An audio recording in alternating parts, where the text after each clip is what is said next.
Interim গভর্নমেন্টের তরফ থেকে চিফ অ্যাডভাইজারের অফিসের থেকে দেওয়া হচ্ছে কোনোভাবেই যাতে কোনো ইনোসেন্ট যাতে এর দ্বারা অ্যাফেক্টেড না হন, কোনোভাবেই যাতে কারো হিউম্যান রাইটস ভায়োলেশন না হয়, এ বিষয়ে সুস্পষ্ট নির্দেশনা দেওয়া হয়েছে। 15 ফেব্রুয়ারি কনসেনসাস কমিশনের সাথে মিটিং হবে ইন্টারিম গভর্নমেন্টের, এই কনসেনসাস কমিশনের সাথে পলিটিক্যাল পার্টিগুলোর মিটিং হবে, এটুকু আমি জানি এবং এটুকু আপনাদেরকে আমি জানিয়েছি।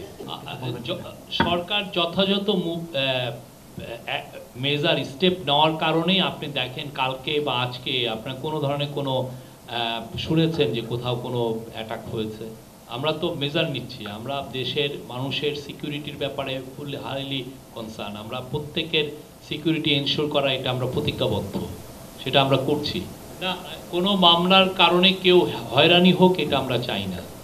আমরা চাই মামলায় কেউ যদি মনে করেন যে তিনি অ্যাফেক্টেড হয়েছেন, তিনি কোনো ধারা নির্যাতিত হয়েছেন বা তার কেউ অন্যায় শিকার হয়েছে, তার কেউ মারা গেছেন অন্যায়ভাবে, এইগুলোর ক্ষেত্রে তো আপনি মামলা করতে পারেন। বাট আমাদের এক্সপেকটেশন হচ্ছে, এবং আমরা বারবার বলছি, যাতে কেউ যাতে হয়রানিমূলক মামলা না করে, এবং সেই বিষয়ে পুলিশকেও কিন্তু নির্দেশ দেওয়া হয়েছে যে যাদের বিরুদ্ধে মামলাগুলো হয়েছে সেগুলো যারা যারা মনে করা হচ্ছে যে যাদের হয়রানিমূলক, সেটা যেন আমরা তাড়াতাড়ি ডিটেক্ট করি এবং সেই অনুযায়ী যেন ব্যবস্থাপত্র নেওয়া হয়।